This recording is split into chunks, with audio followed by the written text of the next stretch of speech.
Hi everyone, it's Shruthi, and I'm so excited to introduce Kiana June Weber here in studio. She is an Irish-American violinist, teacher, and performer, and a graduate of the University of Michigan School of Music. She has also toured with the world-famous ensembles Barrage and Gaelic Storm and recorded 4 #1 Billboard World Music albums. She's most recently come back from engagement with the Broadway musical Come From Away. So we're so excited to have her here. Thanks for having me. We're actually so excited to give you a little something from Oh my Shar. gosh. This is a little amazing. goodie box, if you will. We were just talking about the care. Oh, look at this. Look at this. Okay, wait. This is very exciting. Oh my gosh. Stickers. Wait, you know me really well. Have you seen my case? Look at these. I see it now. I collect stickers from everywhere. These are... And they're actually all made by our team. Oh my gosh, really? Yeah. This is bento box lunch. This is epic. Okay, wait. There are also other things in here. Strings. We've got a card. I'm going to read that later. Look at this. Oh, mute. Oh, I do use these all the time. And this that's is actually a little titanium chin rest tightener. Oh, that's so handy because it's so small. I know. That's so cool. Oh, that's very cool. I've been using, I always end up using a piece of an earring or something, and then I ruin the earring. We've got some strings, and we've got a cool, it's just a bag, tote bag. Never have enough of those on tour. Oh, thank you so much. Thank you. All right, so we're going to get into our meat and potatoes, if you will, of our interview. So we just wanted to start with a little, tell us about yourself. I know we've had our bio just to introduce you, so I just wanted to see, where would you like to fill the holes? Where do you want to? Yeah, I think, one thing that doesn't crop up in a lot of my bios is that I actually grew up in this area, and I grew up just outside of Ann Arbor, and so Shar has been a huge part of my life ever since I was a little kid, just looking forward to when am I going in to get that next violin, and it's been really beautiful to watch that relationship blossom over time and see how much the company's grown and all that stuff. But I think that not only the support of Shar, but also the string culture around here is very cool, and hard to even describe to a lot of people who aren't from Southern Michigan, but there's just so much interesting music happening, and there's so many really, I'd say, avant-garde string programs around here that really shaped the way that I think about music, the way that, violin can be classical, it can be orchestras, it can be all of that, but it could also be so many other things, and that was a part of my education from the very start. Totally. So I think that's a big part of, who I am now. I'm trying to think of other things to mention in my bio. I've toured a lot, that's been a big part of my life, and I think that comes across from the number of different ensembles I've gotten to play with, from Barrage to Gaelic Storm. I also toured with a Grammy Award-winning artist in Spain named Carlos Nunez for quite a while, and also this most recent Broadway show. So traveling as part of my musical career has been such a gift and a really informative part of how I play and what I play, and seeing how music unites us from, everywhere I've been to, Japan, back to Italy and Spain, back to America, back to Central America. There's this universal language, which we love to talk about. And I think folk music is really at the heart of that. And that's been really important to how I like to teach and what I like to play. That is a great segue into our next question. Okay. I was actually wondering, you have such a unique career as both a touring musician and a teacher. What is it like in terms of balancing both sides?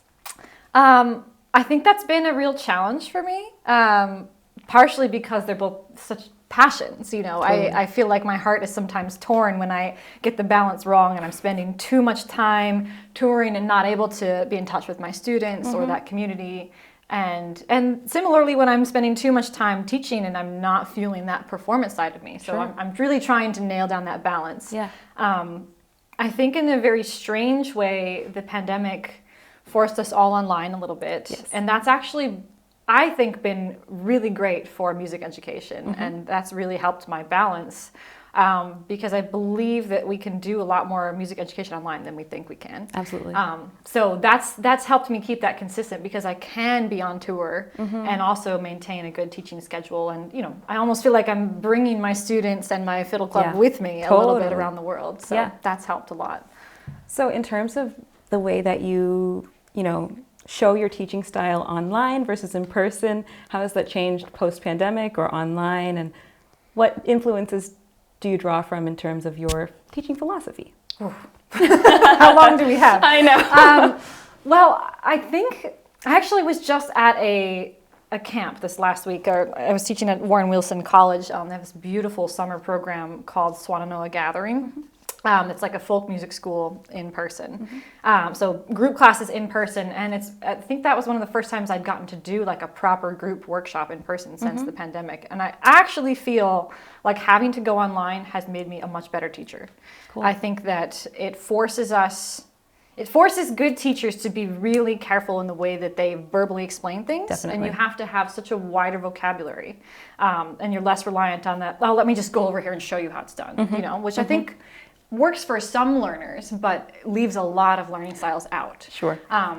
So yeah, I think that that's actually been really a benefit for teaching, and I think it's kind of helped weed out, previous bad teaching habits, hopefully for all of us. But that's definitely been a big takeaway.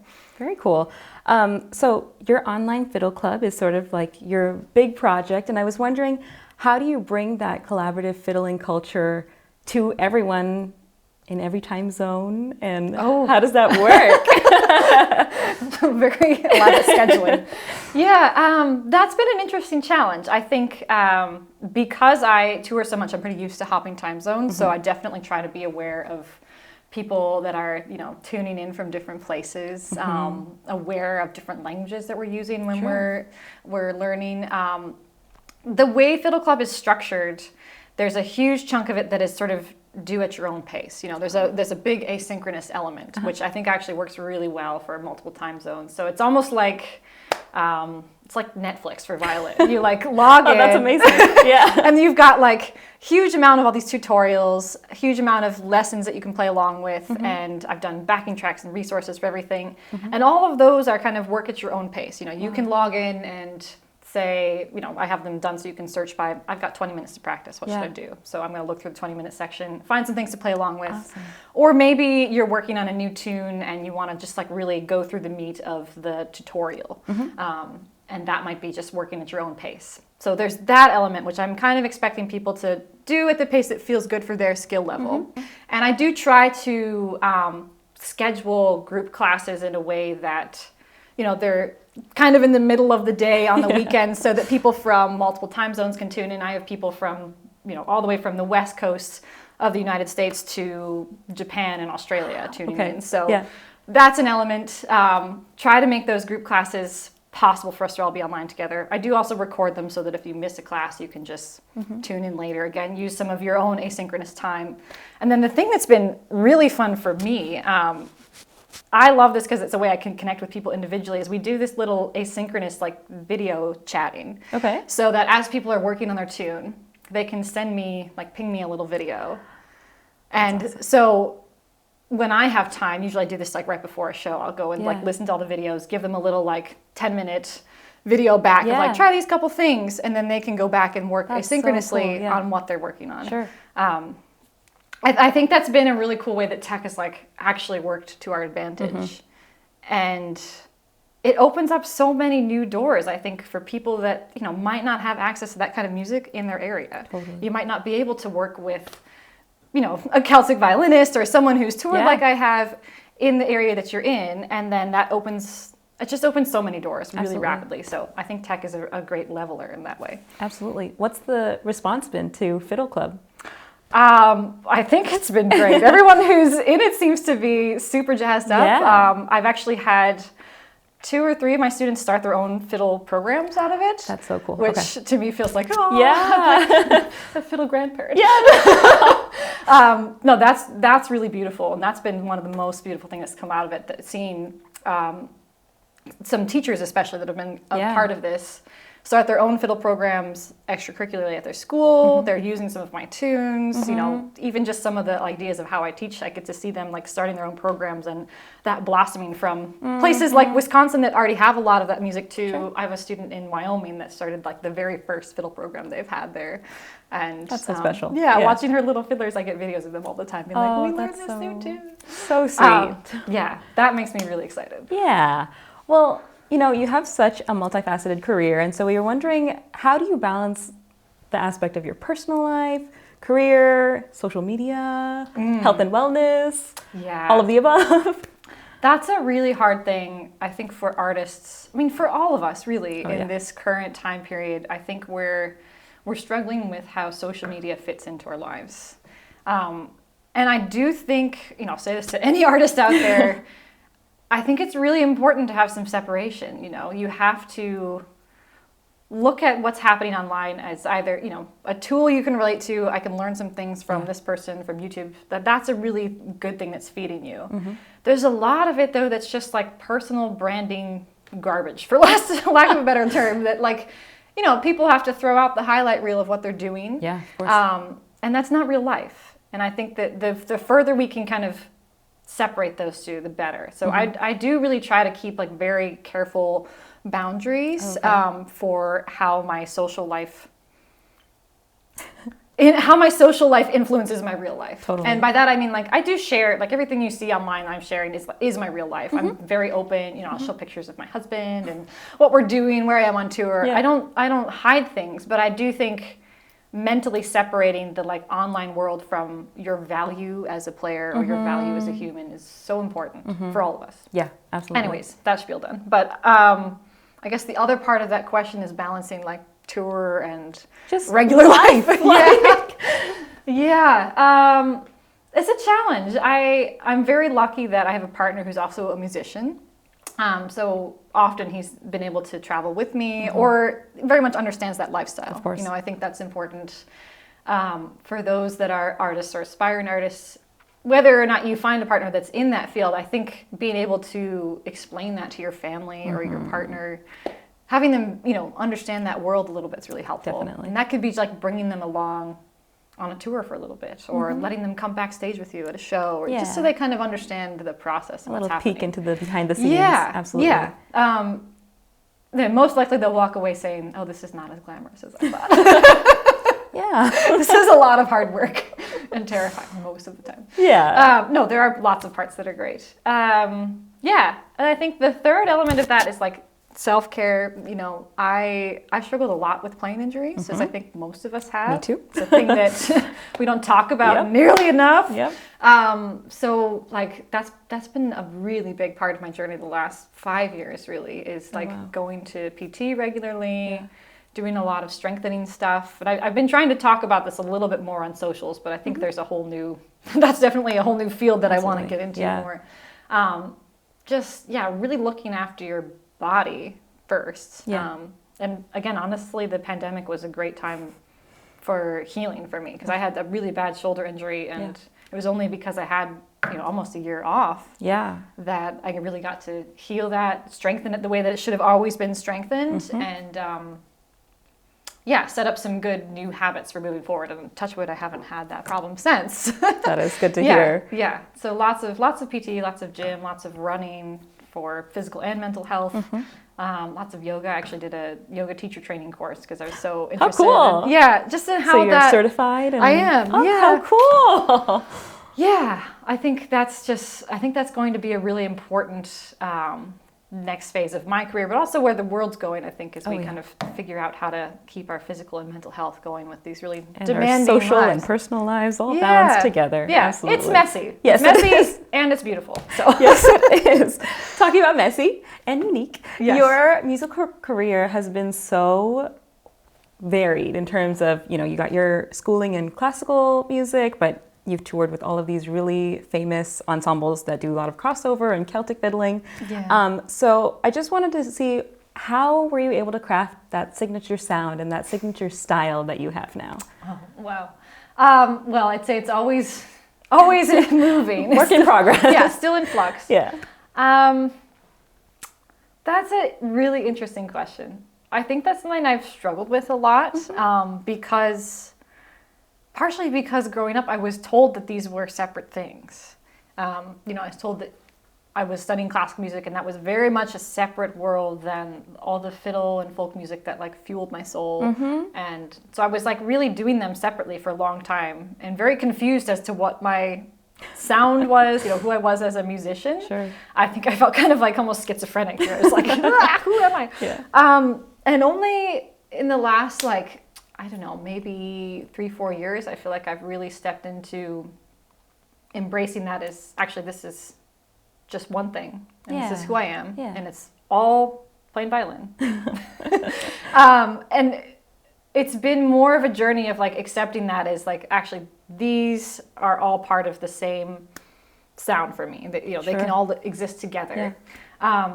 And I think that's informed my teaching style too, because I tend to think of it now instead of like there's this world and there's this world, that they're just like, it's just a sort of a spectrum of sounds. Like we all know what good technique sounds like, but if you want to draw some particular bowing tricks from this world, there are bowing techniques that we do in the fiddle world that you don't do in classical work either. So they can just be sort of like a whole library of techniques, and you can fit them into different categories, but it doesn't have to be like this is a separate world and they tend to have bad sound and bad technique and they do these things, Right. Does that make sense? No, that makes total sense. And just in terms of a young person who might be interested in getting into these types of genres that are not maybe like as square as classical, what would you recommend they try or venture into, or how do they come into their own as a crossover person? Well, and I think that is a lot of the gap I'm trying to fill, because I felt so lost. Yeah. I really felt like I had this vision for like, I want to do this thing and I don't see it in the world. So I'm definitely trying to fill that gap with Fiddle Club and a lot of my private teaching. Like I have a lot of private students in my studio that are looking for exactly that thing. Yeah. Maybe they have classical training, but they're like, I want to learn how to fill and play these other styles, and so we just kind of go through learning specific techniques from styles that they're interested in. And that could be anything. That could just be like, I'm interested in playing these pop covers. What are some ways I can achieve that sound? Nice, yeah. So there's more of a conversation of, this is the sound I'm liking right now. What's the recipe to get that? Sure. As opposed to, well, that's a world I don't do. Exactly. This is separate, It's the same techniques. It's the same, like, where do we put our bow? How do we hold it? What kind of pressure are we using? Same things. We just have to find the specific recipe for that sound. Of course. So we do a lot of that kind of study. And I think there's more and more of that cropping up. Like, Tracy Silverman has this amazing like strum bowing series. Definitely would check that out. I was always a huge fan of Daryl Anger's like chopping groove series. Yeah. That's a really cool thing to check out. And I mean, there's so many cool things. I think Taylor Davis has like great sheet music for so many different genres. I mean, the list goes on and on and on, but I do think that there's so much more of that cropping up. Yeah. And I would say just go for it. Like if you have even half an inkling, go for it, because that, I believe, is the future of music. I don't think that in 20 years we're going to see string players that are getting jobs that can't play those things. I think that you need to branch out and figure out ways that you can make other sounds, because even the way the orchestra sounds, I think that the general sound is changing. I think that our ears are changing and we need to adapt. To it. Yeah. And there's just so many cool like small ensembles right now that are doing this kind of stuff, like the Danish String Quartet or one of my favorite groups. They sound amazing. Yeah. But like ways you can blend those sounds. I can take my classical sound and just add in some ornaments from this world that I'm really into. There's a lot of like more improvisation happening. I think it's a really cool world right now. I'm getting excited. No, absolutely. I think it's just a great way to add flavor into whatever you're doing. Yeah, exactly. Yeah. I actually talk about that a lot when I'm teaching too. This sort of like, if you're cooking, you have a rack of like spices that you can use for things. And like, we're just adding new spices to that shelf here. Yeah. You can still keep all of your like classical flavors here, but like maybe we want to also add in like a little bit of chili pepper every now and then. And that's a good one to have. Yeah. Like it just, anyways, I can take that analogy too far, but we love foodie. Food. Yeah, too much. Yeah. Anyways, long story short, just go for it. If you have even half an inkling, go for it. I love that. Well, let's kind of veer paths and let's talk gear. What do you play? What strings? What rosin? Do you use a shoulder rest? What's your setup? Yeah, that's such a good question. So part of my learning at U of M was to actually learn to play without a shoulder rest. That was sort of a big thing there at the time, the kind of like back to basics, go back to like very much roots. Yeah. And I actually really liked that. It wasn't just a thing I learned then. I do, when I'm playing like really classical pieces, I still do that. Oh, wow. But when I'm fiddling, and most of the time I do use a shoulder rest, I love Kuhn. I just like, they still, maybe it's just because I learned on them, but they just still feel. The collapsible. Yeah, they just still feel the best. They travel really well. Yep. I think I have like one short foot and one long foot, if we're getting really specific, on like put onto a collapsible one. Right. I love that. I play on a Van Zandt violin, so it's a modern violin from Seattle. Cool. Amazing maker. And what I love about it is it has like, it's like a proper violin. Like it has a lot of the sound I want for it when I'm playing with an orchestra. Or soloing even. But it has this like lovely like, you know, bright maple top, and I just think it just like pops really nicely for fiddle music. So I've always felt like it was built for kind of crossover stuff. Awesome. Yeah. And because it's modern, I'm the only one that's ever played on it, so I feel like I kind of get to shape you got to it. shape. Yeah. That's been really lovely. I do have a couple other violins that I use for like specific fiddle things. I have one that I leave in like a cross tuning all the time. Okay. And I have a couple other instruments that I've like just sort of set up to. I have one that actually is tuned up to play with pipes. Which is a whole thing. It's actually a really cool sound though. I don't know if you've ever played on a tuned up fiddle. What are the strings tuned to? They're just tuned up to a B flat. So it's, everything's tuned up half a step. Because in Celtic music, that's actually strangely a very common thing because a lot of pipers can only play in that key. But it means your whole violin has this like really bright poppy sound, and it just resonates a little bit differently. Very cool. So that's a really fun one. Let's see, other gear. I have a hill bow that I use for my like classical stuff. But I'm such a coda fanatic for everything else. Indestructible. I use them all the time, and I think they're great on stage. And actually, that was like the bow of choice for this Broadway show I was just on, which was, you know, I needed a bow that sounded good because it's like a very high-end audio setup. You know, I had like a beautiful mic on my violin, like all the gorgeous sound gear you could want. So like I really needed to sound like a classical good player when I was playing, you know, in the pits, playing for thousands of people. Like had to be high quality. But I also needed to be able to walk out on stage and like move around, jump off chairs, do stuff. It was a great show. Wow. This show was like, it actually was a big part of healing these like separate halves of myself. That this role was like for someone that could play the classical pads, play the orchestral part, but also like be the fiddler on stage. That's amazing. Wow. And so I got to just be myself. All on the time. stage. That's amazing. It was beautiful, and like used all the things from Barrage, like being able to dance and like jump off chairs, move around. You know, I had to like interact as a character in scenes and things. But also like still play while I was doing it. Absolutely. Anyway, so I feel like the solve for this was the Coda Marquis bow, which is kind of like their top line bow at the moment. It is indestructible. I think it's also beautiful, and it has a lovely like almost classical bounce to it. Like it's a little bit softer than some of their other carbon fiber bows. I think I maybe nerd out on bows more than most gear because I don't know, with fiddle, like there's just so many bowing techniques. Yeah, absolutely. So this one's been great because I feel like I can do almost anything with it. Some of their other bows, I think I have a few diamonds, are a little heavier. They're great for like nice dig-in fiddle sound. I use them for a lot of the Celtic fiddling I do, or some of the like Spanish like tango-y stuff. And then the hill bow is more the one I turn to for like recordings, like classical, proper, I want beautiful tone. The resonance. Or if I'm doing something that has like really tricky, like proper sautier or something like that. You know?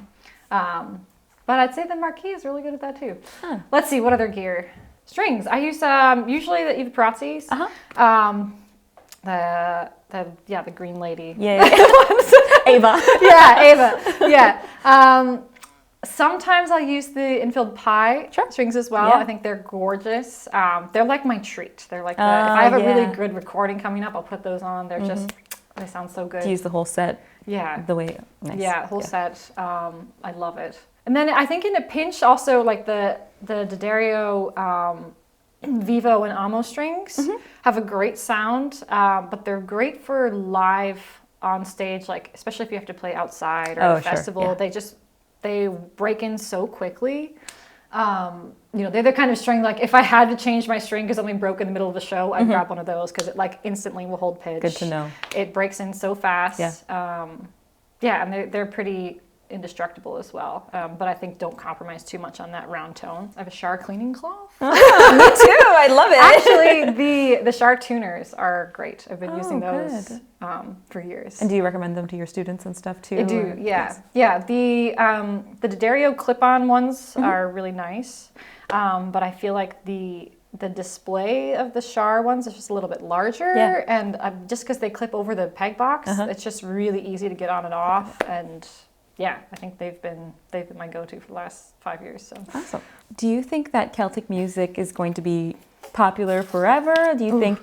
What do you think your role is in terms of, like you said, educating your audience? And have you seen audience change over time and they become more educated every time that you go see them? How's that been for you? Well, okay, so here's the spiel on that. I think Celtic music and folk music in general is kind of having a moment. You know, we've seen all of the like social viral videos in that world. And I think culturally we've seen folk have a beautiful resurgence, you know, like bands like Mumford & Sons kind of brought folk music into the forefront again. And we've had such a great mix of like folk pop music for quite a while. I don't know how long that's going to be around. I hope it'll be around for a long time because that's music that I love. But I do think Celtic music is at the core of what we think of as modern music. Yeah. I think that, and this, I mean, comes from some of the work I did with Carlos as well, but when we trace music back to like medieval times, we were playing in like more pentatonic scales. We were playing folk music, you know, and I think there's been a lot more research recently that sort of actually ties medieval music to a more folk basis. You know, if you think about like really old violins and strings, I think that they were not like playing on modern bows. They weren't bouncing their bows all the time and doing a bunch of saute. They were like playing fiddle tunes, essentially. Totally. You know, some of them maybe in strange meters, some of them in unusual modes. But, you know, I think Celtic music is very much at the core of that. And that sort of was preserved in the Celtic music tradition a lot more. And then obviously, you know, medieval music sort of grew into all of the classical music that came after it. But I think that modern pop, I think that modern folk music kind of relates back to that. Of course. So there's a way to engage in the Celtic music world or folk music world that actually is at the roots of modern country music, modern pop, modern, basically every genre that you're hearing on the radio traces back to that. Wow. So it's a great way to get started. And I think I often do this song when I'm playing live. I have this this sort of like old time fiddle set that I play that starts with like very much like, you know, old Celtic pentatonic scales. And then we go into like, okay, here's that played in a bluegrass tune. This is what it sounds like. And then you just take out a few of the really fast notes and all of a sudden you're playing like a rock solo. Cool. You know, you can kind of hear like, oh, these same notes through the decades. This is where I get to. Throw in a little bit of like... These are the roots and we can... Throw in a few like audio effects and like all of a sudden we're playing like a death metal solo. And, like, you know, you can sort of... I think when you tap into music at that level, you can get to the bones of what music really is. And like that informs everything.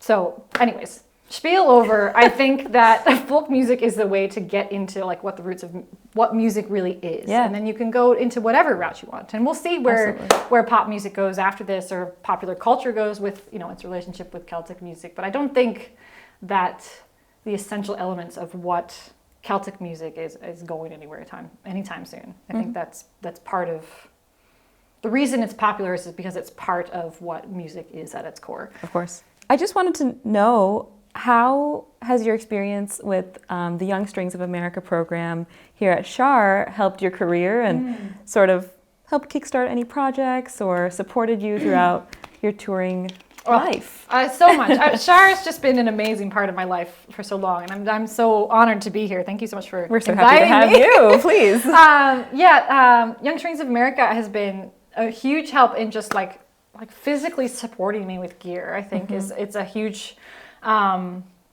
thing for artists when you're kind of, especially when you're bridging the gap from like doing it on an aspiring amateur level to I want to be a professional at this. There's kind of like a cost to entry.